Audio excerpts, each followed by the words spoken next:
Bekerja di panti jompo membuat gadis satu ini terbuka mata di mana ternyata panti jompo hanyalah sebuah bisnis. Ketika orang tua yang meninggal di sana tak dipedulikan lagi dan mereka akan mencari pelanggan selanjutnya yang bisa membayar. Caroline memutuskan untuk keluar dari pekerjaannya dan memilih menjadi perawat pribadi orang yang membutuhkan. Ketika ia mendapat pekerjaan yang diinginkan, Caroline merasa ada hal-hal aneh yang terjadi di rumah itu.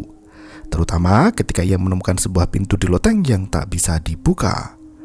Teror apa yang akan dihadapi oleh Caroline? Berikut ceritanya. Siang itu Caroline membaca buku cerita untuk Pak Talcott yang sakit-sakitan dan sekarat. Talcott menikmati detik-detik terakhirnya sebelum ia meninggal dunia. Tak berselang lama, mata Talcott pun terpejam selamanya. Caroline memastikan hal tersebut dengan mengecek denyut nadi pada tangan pria tua itu.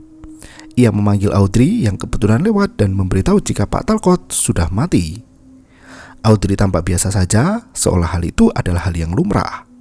Mereka bergegas mencopot segala peralatan yang menempel di tubuh Talcott dan membersihkan barang-barang pribadi karena kamar itu akan segera dihuni oleh pelanggan lain. Caroline diminta untuk membawa barang pribadi Talcott ke depan karena siapa tahu keluarganya ingin membawa barang pribadi itu. Setelah menunggu cukup lama, Caroline tak melihat ada keluarga yang datang. Ia memberitahu Audrey jika mungkin mereka harus menelpon keluarga Talcott. Audrey menjelaskan jika keluarga Talcott tak menginginkan barang pribadi itu.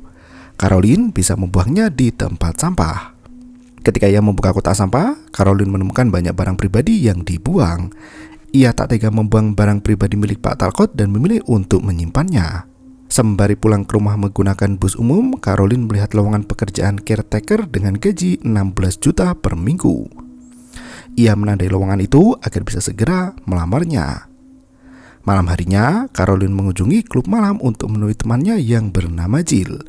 Ia menunjukkan lowongan pekerjaan itu dan akan melakukan wawancara esok hari.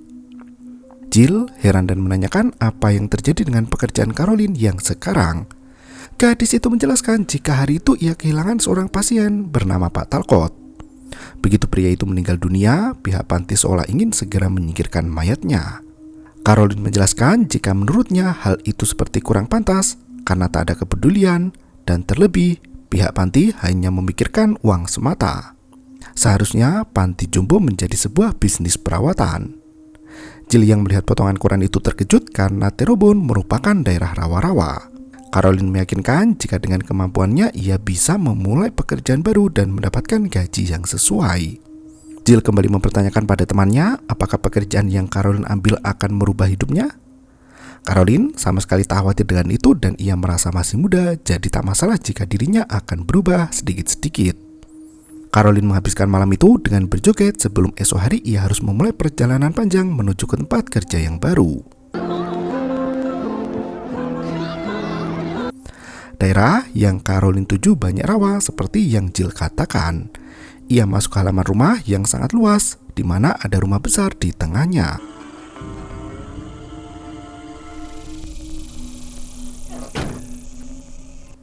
Setelah beberapa kali menyapa dan tak mendapat jawaban, Caroline masuk begitu saja. Rumah itu dipenuhi dengan patung keagamaan. Ia membuka pintu rumah dan menemukan pemilik rumah yang sedang bersantai di kebun belakang. Ketika hendak menyapa pemilik rumah, Caroline dikejutkan oleh pengacara warisan dari keluarga itu yang bernama Luke. Caroline meminta maaf karena ia masuk begitu saja. Luke tak mempermasalahkan hal itu karena rumah tersebut besar, jadi ia tak mendengar ada orang yang datang. Luke menjelaskan jika dirinya yang berbicara di telepon dengan Caroline kemarin. Luke memberikan gambaran jika menurut dokter pria pemilik rumah itu sekarat dan mungkin waktu hidupnya tinggal 1 bulan. Violet, you have a visitor. Luke memperkenalkan Caroline dengan istri pemilik rumah yang bernama Violet. Violet tak mengatakan apapun dan bergegas masuk ke dalam. Luke memberitahu jika Violet sedikit sulit untuk menerima orang asing berada di dalam rumahnya. Caroline pun mengerti karena ia sudah terbiasa dengan hal tersebut. Luke menjelaskan jika Violet berasal dari daerah selatan dan masih berpikiran kuno. Caroline menanyakan pasien yang akan ia rawat. Luke kembali menjelaskan jika pria tua itu tak bisa bicara karena mengalami stroke hingga membuatnya lumpuh. Hal itu terjadi sekitar sebulan yang lalu di dalam loteng tempat sang istri menemukannya. Hello, Ben. Caroline. Ben memperkenalkan Caroline yang akan menjadi perawat pribadinya. Violet keluar dari dalam rumah dan sempat menolak kehadiran dari Caroline. Ia menganggap jika wanita itu tak akan mengerti rumahnya dan juga budaya daerah selatan. Luke menenangkan Violet dan memberitahu jika Caroline adalah perawat terakhir yang mendaftar. Violet pun tak punya pilihan selain menerima Caroline untuk merawat suaminya. Sembari berjalan keluar dari rumah, Caroline menjelaskan jika ia tak bisa membantu jika orang tersebut tak mau dibantu. Luke mencoba menjelaskan jika Violet hanya sedikit ketakutan karena Ben merupakan cinta sejatinya dan sekarang tengah sekarat. Terlebih, mereka telah bersama sedari lama. Luke memohon pada Caroline karena semua calon telah ditolak semuanya. Caroline pun menanyakan maksud dari rumah yang sedari tadi disebut oleh Violet. Luke mengaku jika ia juga tak mengerti maksud dari perkataan Violet. Ia meminta Caroline untuk tidak memikirkan hal tersebut. Luke berjalan masuk berniat untuk memberitahu Violet jika Caroline tak bekerja maka ia tak akan menjamin akan ada orang lain yang lebih baik. Sehingga Violet mau tak mau harus berbaikan dengan Caroline. Sore itu Caroline kembali pulang dan mempersiapkan barang-barang. Ia berpamitan dengan Jill dan memintanya untuk tidak terlalu khawatir karena jaraknya hanya 1 jam perjalanan.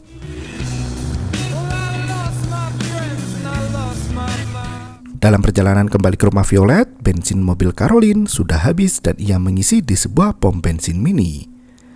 Ketika hendak membayar, Caroline bingung dengan serbuk bata merah yang mengelilingi bangunan. Ia masuk dan mencari keberadaan pemilik toko, namun tak ada yang terlihat.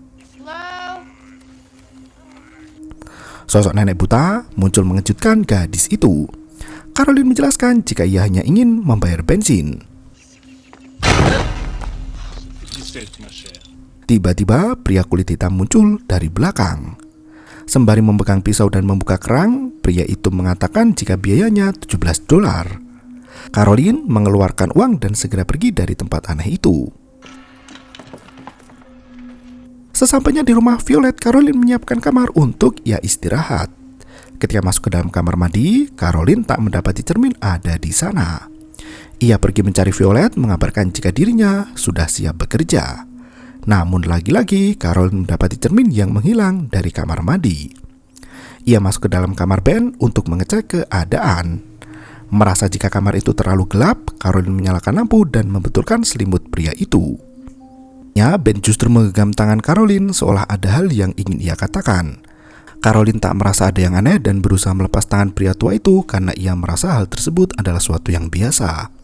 Violet datang dan memberitahu jika sudah waktunya Ben untuk minum obat. Violet menjelaskan jika pukul 9 pagi dan 7 malam Ben harus minum pilnya dalam bentuk bubuk. Violet menunjukkan caranya sembari meminta Caroline untuk memastikan Ben meminum semuanya. Terkadang Ben gemetar setelah minum obat, namun Caroline diminta untuk tidak khawatir karena hal itu sering terjadi. Violet mengagumi tubuh Caroline yang terlihat proporsional. Ia juga menebak jika gadis itu mempunyai tato seperti wanita muda pada umumnya. Caroline hanya bisa menjawab jika itu berada di tempat yang tak terlihat. Violet kembali menjelaskan jika Ben harus dimandikan setiap hari dan spraynya juga harus diganti. Ia juga meminta Violet untuk tidak khawatir masalah rumah karena dirinya yang akan mengurus rumah itu. Violet yang penasaran pun mempertanyakan sudah berapa lama Violet tinggal di dalam rumah itu. Wanita tua itu memberitahu jika ia sudah berada di rumah tersebut sejak tahun 1962. Ia membeli rumah dari sepasang kakak beradik di mana mereka diwarisi rumah itu oleh orang tuanya. Violet menunjukkan foto kakak beradik itu yang bernama Martin dan Grace. Sayangnya mereka harus mengalami kesulitan ekonomi hingga terpaksa menjual rumah. Caroline cukup heran karena Violet menyimpan foto dari mereka. Violet hanya bisa memberitahu jika ia hanya menghormati kenangan rumah itu. Foto lain terjatuh ketika Caroline mengangkat figura itu. Terlihat pasangan kulit hitam pelayan dari anak kulit putih. Di belakang foto itu terdapat tulisan Papa Justivi dan Mama Cecil. Violet menunjukkan ruang makan. Ia menjelaskan jika ruangan itu hanya terpakai setengah, di mana setengah lagi adalah koleksi barang antik milik Ben. Yang tak bisa terjual, mereka menyimpannya di sana. Kecuali yang ada di dalam loteng, di sana ada kristal dan porselen. Violet mengingatkan jika ia mencatat semua barang yang ada di dalam rumah itu, seolah memperingatkan Caroline agar tidak mengambil barang-barang untuk dijual. Rumah besar itu sendiri terdiri dari 30 kamar. Dahulu setiap rumah memiliki kunci masing-masing, namun untuk pemilik dibuatkan satu kunci yang bisa membuka semua pintu. Ia memberikan kunci itu pada Caroline karena dirinya sudah mempunyai kunci yang sama. This one is yours. Caroline heran dan menanyakan kenapa tak ada cermin di kamar mandi. Violet memberitahu jika sudah tua sepertinya tak lagi memerlukan cermin. Semua cermin yang ada di rumah itu sudah disingkirkan dan Caroline bisa membawa cermin kecil jika membutuhkannya. Sembari membawa Caroline pergi, Violet memberitahu jika ia akan menganggap seolah Caroline tak ada di rumah itu. Selain itu, mereka juga bukanlah keluarga, jadi hal tersebut tidaklah masalah. Ia menanyakan orang tua dari Caroline. Gadis itu memberitahu jika ibunya meninggal ketika masih kecil dan ayah yang merawatnya meninggal tahun lalu. Sembari merokok, Violet meminta Caroline untuk bersikap baik dengan suaminya dan rumahnya. Go to his house. Remedies at 9. Sore itu, Caroline langsung memandikan Ben. Setelah mandi, Ben dibawa keluar untuk menikmati udara segar. Violet sudah berada di sana untuk merawat kebun. Ia merasa tak ada yang lebih indah daripada kebun miliknya. Violet mempertanyakan apakah Caroline beragama. Gadis itu menjawab jika ia tetap menjaga untuk berpikiran terbuka. Violet sangat senang mendengar hal tersebut. Ia kebingungan mencari benih bunga yang tak ada di kotanya. Ia meminta Caroline untuk mengambilkannya di loteng rumah. Gadis itu tak segan untuk membantu dan bergegas pergi ke loteng. Ketika hendak mengambil bibit bunga, Caroline tertarik dengan apa yang ada di loteng itu. Ia mendekati ujung loteng di mana benda yang ada di sana bergerak dengan sendirinya. Ketika ia menyingkirkan benda itu, Caroline menemukan sebuah pintu. Ia penasaran dengan pintu karena ditutupi oleh beberapa benda di depannya. Ia mencoba menggunakan kunci yang ada, namun tak bisa terbuka. Pintu loteng tertutup dengan sendirinya dan membuat Caroline terkejut. Ia bergegas kembali ke taman dan tak menyadari jika pintu yang tak bisa dibuka bergetar dengan sendirinya. Violet datang mengejutkan Caroline dan menanyakan kenapa gadis itu sangat lama. Caroline hanya bisa meminta maaf dan menanyakan kenapa pintu yang ada di dalam loteng tak bisa terbuka. Violet enggan menjawab dan menjelaskan jika pintu itu terkunci sejak ia membeli rumah itu. Caroline semakin heran karena Ben dikabarkan terkena stroke di dalam loteng. Violet tak mau menjawab dan meminta Caroline untuk menanyakan langsung pada suaminya. Ia juga meminta gadis itu untuk tidak banyak bertanya dan fokus merawat Ben. Malam itu sebelum tidur, Caroline memutuskan untuk mandi agar badan menjadi lebih segar. Petir yang menyebar di malam hari membangunkan tidurnya. Ia beranjak dari tempat tidur untuk mengecek keadaan pria tua Ben. Anehnya, Ben tak ada di ranjangnya. Caroline bergegas mencari keberadaan dari pria tua itu yang menghilang begitu saja. Melihat ada kenangan air di dekat jendela, Caroline menengok di mana Ben merangkak di atap rumah. Pria itu berusaha untuk kabur dan menjatuhkan diri di tanah. Caroline bergegas menyusul menuju ke luar rumah. Ia menenangkan pria itu yang terus memberontak. Violet keluar dari rumah dan terkejut melihat suaminya yang sudah terkapar. Caroline memberitahu jika ia melihat Ben keluar dari jendela, padahal menurut penuturan Violet, Ben mengalami kelumpuhan. Violet meminta Caroline untuk mengambil kursi roda dan ia akan membawa suaminya ke dokter esok hari. Ketika Caroline hendak mengambil kursi roda di dalam kamar, ia melihat selimut putih yang terdapat sebuah tulisan. Ketika dibentangkan, tulisan itu adalah permintaan pertolongan. Caroline menyembunyikan selimut itu dan bergegas keluar rumah. Violet langsung berteriak jika mereka harus menambahkan dosis obat untuk Ben. Caroline kini mulai menyadari jika ada hal yang aneh terjadi pada pria tua itu. Pagi harinya Caroline sudah berada di luar rumah. Luke kembali datang dan mengatakan jika ia tengah memperbarui wasiat. Ia juga mendengar jika Ben terjatuh tadi malam. Ia mengira jika pria tua itu terjatuh dari kursi roda, namun yang terjadi justru jatuh dari atap. Luke heran kenapa hal itu bisa terjadi padahal Ben lumpuh. Caroline sendiri sebenarnya juga tak mengerti. Ia mengajak untuk masuk ke dalam kamar dan menunjukkan sesuatu. Luke mengira jika Caroline hendak mengundurkan diri. Ketika gadis itu menunjukkan selimut yang ia simpan, tulisan yang ada di dalam selimut itu menghilang seketika. Ia tak mengerti apa yang sebenarnya terjadi. Luke meminta Caroline untuk mengatakan apa yang dipikirkannya tentang Ben. Caroline merasa jika pria tua itu seperti ingin meminta tolong melalui sentuhan dan tatapan. Luke tak mengerti sama sekali. Tiba-tiba Violet membuka pintu. Ia meminta Caroline untuk balik bekerja. Ia juga merasa kesal dengan Luke yang mulai dekat dengan Caroline. Luke mencoba menjelaskan beberapa hal tentang warisan yang baru. Sore harinya Caroline mengendap masuk ke dalam loteng untuk mencari tahu ruangan yang terkunci. Ia mencoba membobol pintu dengan jepit rambut. Ketika pintu berhasil dibuka, Caroline menemukan benda-benda aneh di dalam sana. Sebuah boneka mengejutkan dari belakang di mana boneka itu mulut dan matanya dijahit. Caroline membuka buku bersampul merah yang berisi sebuah foto masa lalu. Dalam buku itu terlihat sebuah gambar bertuliskan mantra perlindungan. Gadis itu juga menemukan cincin dengan 3 kepala ular dengan mata menyala. Violet kala itu memanggil Caroline untuk menawarkan es teh. Karena Caroline berada di loteng, ia tak mendengar teriakan dari Violet. Gadis itu menemukan piringan hitam berupa mantra pengorbanan Papa Justivi. Caroline kebingungan dengan kata pengorbanan. Sementara itu, Violet masih mencari keberadaan Caroline. Ia perlahan naik menuju ke loteng atas. Caroline sendiri menemukan sebuah organ dalam di dalam toples. Ia sempat menjatuhkan toples itu karena terkejut mendengar teriakan Violet.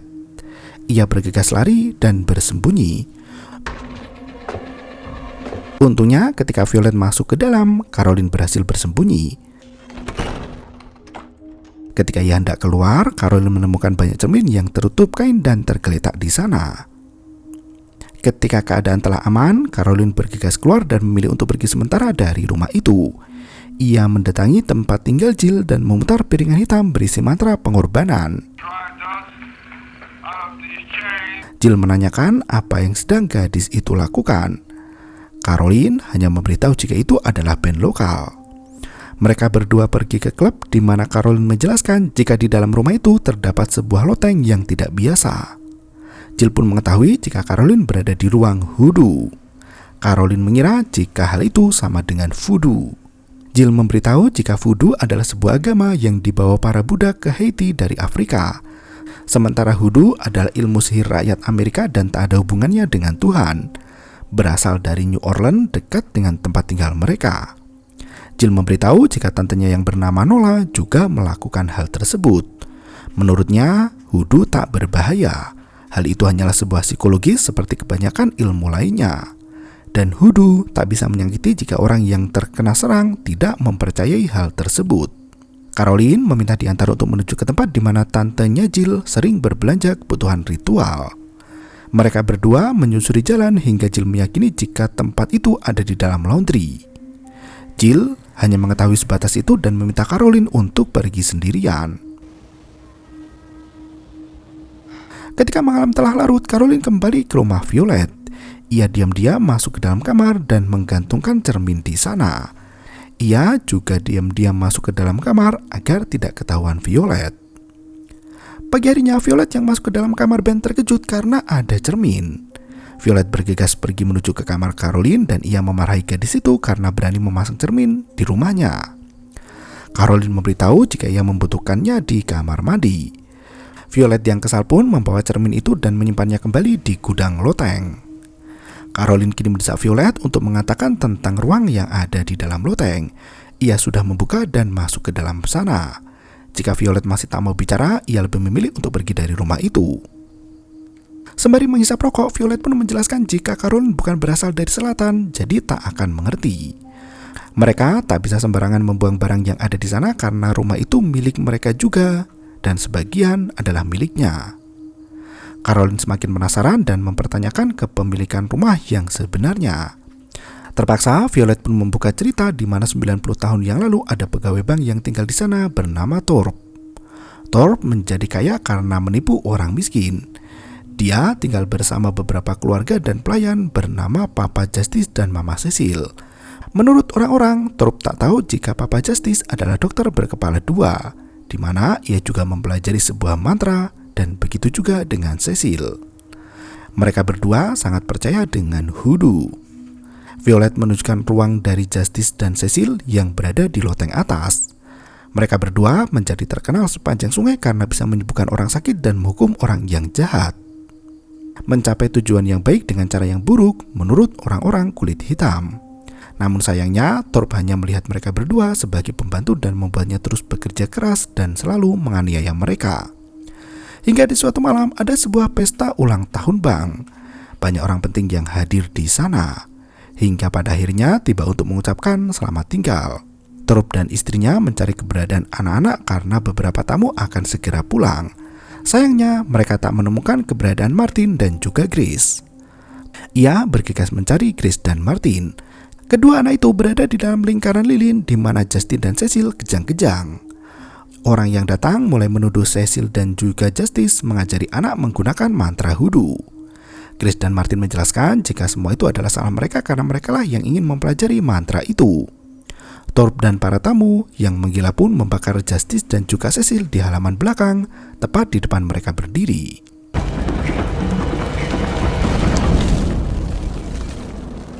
Kabar burung yang beredar tak ada penangkapan atau pengadilan atas kekejaman itu karena semua dibungkam dengan uang. Caroline penasaran apa yang terjadi selanjutnya setelah itu. Violet memberitahu jika bank menjadi bangkrut di mana Thorpe menembak istrinya sendiri dan kemudian menembak dirinya sendiri. Anak-anak itu tinggal di rumah tersebut hingga tahun 1962 dan mereka tak pernah tahu kenapa ruang yang ada di loteng di sana dikunci atau kenapa tak ada cermin di dalam rumah itu. Setelah tinggal lama di rumah itu, Violet mengerti alasan tak ada cermin karena mereka bisa melihat pelayan itu lagi dari sana. Ia juga menjelaskan telah membaca buku hoodoo di mana dikatakan serbuk batu bata akan menjauhi kejahatan. Ia pun membuat lingkaran besar dengan serbuk itu mengelilingi rumah. Caroline tak begitu percaya dengan hal-hal gaib, terlebih keberadaan hantu yang bisa dilihat dari cermin. Malam harinya, Caroline yang ngentasi kumbahan menyempatkan diri untuk masuk ke dalam gudang bawah.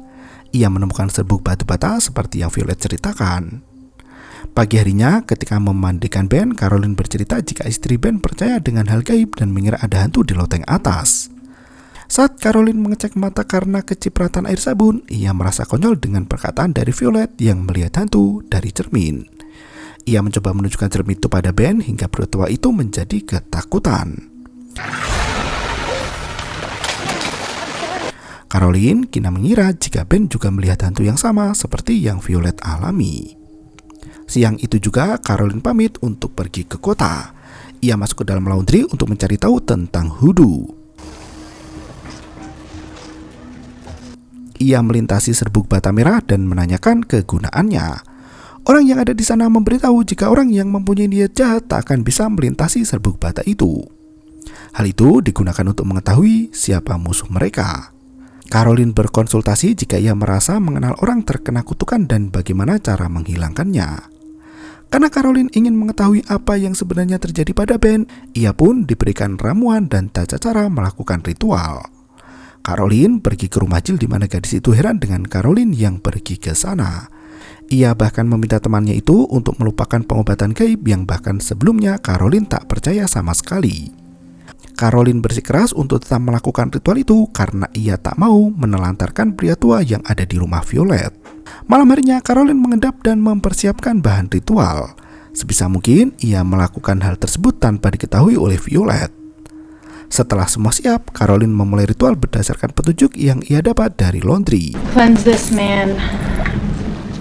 Cleanse this room. Cleanse this house. Setelah semua ritual usai, Ben mulai memanggil Caroline perlahan. Ben meminta tolong untuk segera dikeluarkan dari rumah itu. Violet yang terbangun merasakan ada yang tak beres.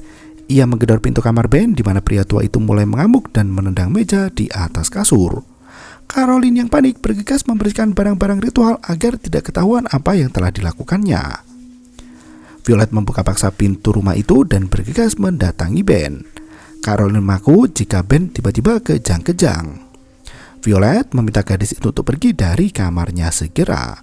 Ketika malam semakin larut, Caroline mulai mengalami mimpi mengerikan. Mulut dan matanya dijahit seperti boneka yang ada di loteng.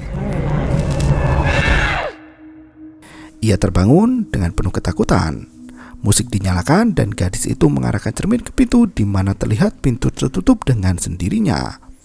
Ia mengecek keadaan rumah itu, namun tak menemukan ada orang yang berkegiatan. Pagi harinya, Caroline mengemasi barang-barang. Ia berniat untuk kabur, namun ketika melihat Ben, dirinya teringat dengan ayahnya sendiri. Gadis itu memilih untuk tinggal dan meneliti tentang hal gaib yang ada di loteng atas. Ia mengambil beberapa foto dan mulai mendiskusikannya dengan Luke. Sayangnya pria itu tak tertarik membahas hal-hal gaib. Caroline kini mempertanyakan kapan Luke mulai mengenal keluarga itu. Pria itu memberitahu jika ia mengenal keluarga itu sebelum Ben mengalami stroke, di mana mereka mencari pengacara untuk surat wasiat. Caroline kini merasa jika Violet mengetahui apa yang akan terjadi pada suaminya. Ia meminta info pada Luke kenapa perawat sebelumnya pergi. Luke akhirnya mengantar ke sebuah panti jompo dan bertemu dengan Hailey. Hailey menjelaskan jika ibunya mengetahui tempat ia bekerja dan menurutnya rumah itu penuh dengan darah dan air mata. Pemilik sebelumnya adalah kakak beradik kaya raya. Mereka mati terkena stroke setelah menjual rumah itu. Kemungkinan mereka menemukan hal yang seharusnya tidak ditemukan. Hailey meyakini jika tak ada hantu di rumah itu dan istrinya lah yang telah melakukannya selama ini. Caroline memberitahu jika ia tak percaya dengan hal-hal gaib, dan jika tak percaya, maka hal tersebut tak bisa menyakitinya. Hailey memberikan nasihat pada Caroline untuk segera pergi dari rumah itu sebelum ia menjadi percaya dengan hal-hal gaib, terutama hoodoo. Luke masih tak mengerti tentang apa yang Hailey bicarakan. Caroline mengaku jika ia tak percaya dengan sihir, namun masalahnya Ben mempercayainya. Caroline meminta untuk berhenti di sebuah pom bensin. Ia menunjukkan serbuk bata merah dan mengatakan jika itu adalah hoodoo, mencegah musuh untuk masuk ke dalam rumah. Luke hanya bisa tertawa dan menganggap semua itu tidaklah nyata. Caroline meyakinkan jika semua nyata bagi orang-orang yang tinggal di sekitar. Dari kejauhan, Caroline mendengar musik yang familiar. Ia menghampiri rumah yang memutar musik itu. Melihat ada serbuk bata di depan pintu membuat Luke sedikit ragu. Caroline masuk ke dalam dan menyapa orang penghuni rumah. Ia mempertanyakan rekaman seperti itu milik Just TV. Mendengar nama Just TV, wanita tua itu terkejut dan mempertanyakan bagaimana Caroline tahu nama tersebut. Caroline melihat tumpukan piringan hitam di atas lemari. Ia menanyakan tentang rekaman mantra pengorbanan. Wanita tua itu mulai ketakutan. Ia memberitahu jika mantra itu terkuat di mana Just TV lah yang menemukannya. Namun pria itu dibunuh sebelum mempelajari cara menggunakannya. Caroline semakin penasaran dengan kegunaan dari mantra tersebut. Wanita tua itu menjelaskan jika mantra itu agar orang tidak bisa mati. Tidak selamanya, namun untuk beberapa waktu. Untuk menggunakan mantra itu diperlukan tumbal manusia, di mana manusia yang menjadi tumbal akan menjadi inang. Orang yang mengamalkan mantra itu arwahnya akan masuk ke dalam tubuh yang baru dan hidup dalam raga itu selama sisa hidupnya. Caroline bergegas mengajak Luke untuk pergi menyelamatkan Ben. Luke tak begitu setuju dengan ide gila dari gadis itu. Ia tak ingin melanggar hukum dan mempertaruhkan pekerjaannya sebagai pengacara.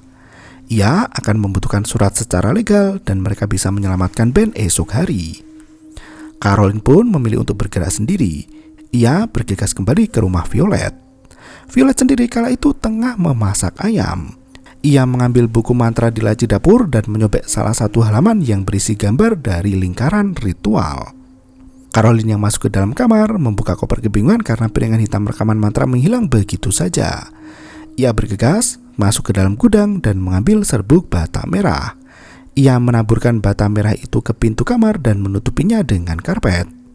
Violet sendiri masih memotong ayam cemani untuk dimakan malam. Caroline meminta bantuan Violet untuk masuk ke dalam kamar dan mengecek kebocoran. Ketika Caroline meminta untuk melihat lebih dekat, Violet tak mampu melangkah. Ia memilih untuk membuatkan teh. Caroline kini semakin yakin jika Violet memiliki niat jahat. Sebelum menutup pintu, Violet mengajak untuk makan malam bersama. Caroline malam itu tak memberikan obat pada Ben. Ia mengajak pria tua itu untuk keluar malam itu juga. Caroline menyuntikkan obat bius ke dalam gula. Ketika makan malam, Violet tak mau minum dengan gula yang ada. Caroline merasa jika kesempatan untuk membiusnya menghilang. Ketika lampu padam, Violet bergegas menuangkan bius ke dalam teh Violet. Kali ini Caroline mencoba memprovokasi jika Violet telah memanterai Ben dan pria itu tak aman berada di rumah Violet.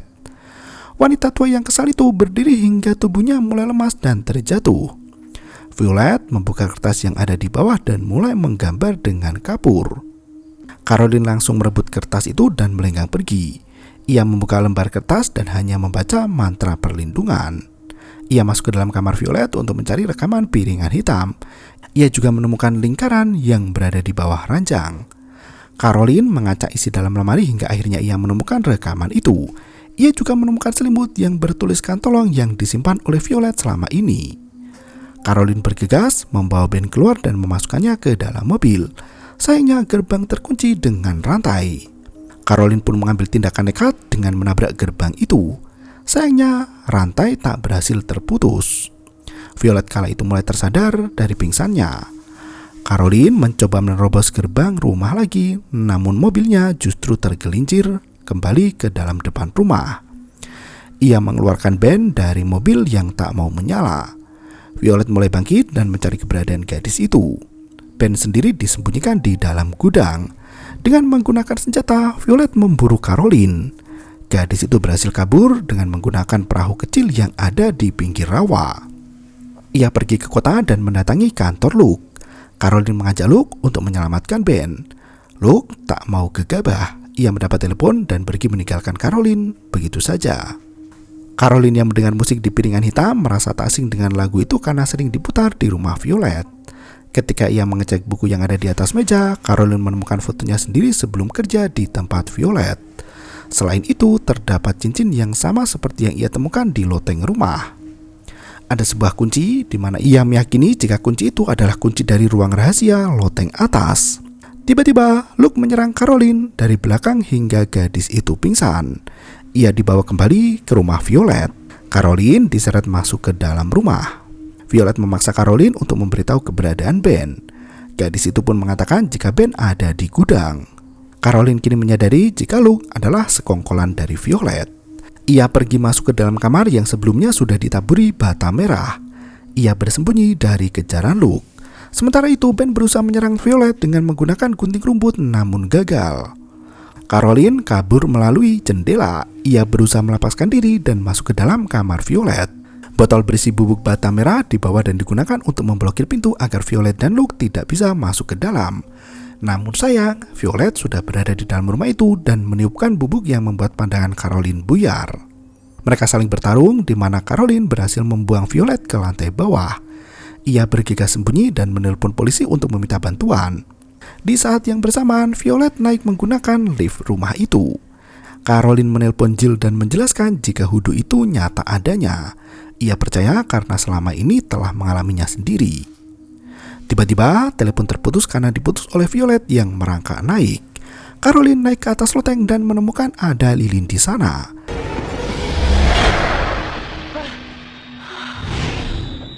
Ia mengambil beberapa peralatan dan menggambar lingkaran seperti yang ada di secari kertas.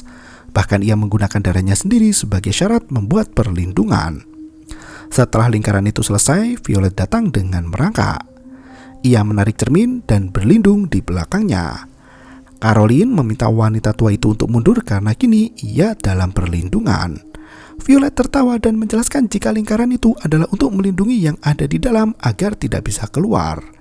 Ia juga menjelaskan jika selama ini mereka telah menunggu Caroline untuk percaya pada hoodoo karena jika tak percaya, maka mantra tak akan bisa bekerja. Piringan hitam berisi mantra pengorbanan pun diputar. Luke berjalan perlahan masuk ke dalam loteng. Caroline diperlihatkan cermin di mana ia melihat berbagai wujud mulai dari Grace, Violet hingga Cecil. Hingga pada akhirnya arwah Cecil yang berada di cermin masuk ke dalam raga Caroline. Pagi harinya Caroline terbangun dan mengambil rokok. Luke memanggil gadis itu dengan nama Cecil dan Cecil memanggil Luke dengan nama Justifi. Mereka berdua adalah pasangan yang masih hidup dengan bertukar nyawa pada orang lain. Cecil kala itu menginginkan orang kulit hitam. Justifi memberitahu jika ia kesulitan mencari orang kulit hitam karena mereka selalu kabur sebelum mereka berhasil melakukan ritual. Justifi meminta Cecil untuk menerima tubuh baru itu dan menikmatinya. Nyawa Caroline kini berada di dalam tubuh Violet. Jill kala itu datang untuk mengecek temannya. Ia tak menyadari jika Caroline yang berada di depannya bukanlah rekan yang sebenarnya. Ia memperkenalkan diri sebagai pengacara dan menjelaskan pada Jill jika Caroline mendapat rumah itu sebagai warisan dari Ben dan Violet. Caroline yang berada di dalam tubuh Violet menyadari jika Ben yang bersamanya adalah Luke yang mengalami kejadian sama seperti dirinya, di mana ia ditukar tubuh dengan Josh TV. Kini pasangan Cecil dan Josh TV bisa hidup lebih lama karena mereka berhasil menemukan tubuh yang lebih muda, dan film pun berakhir.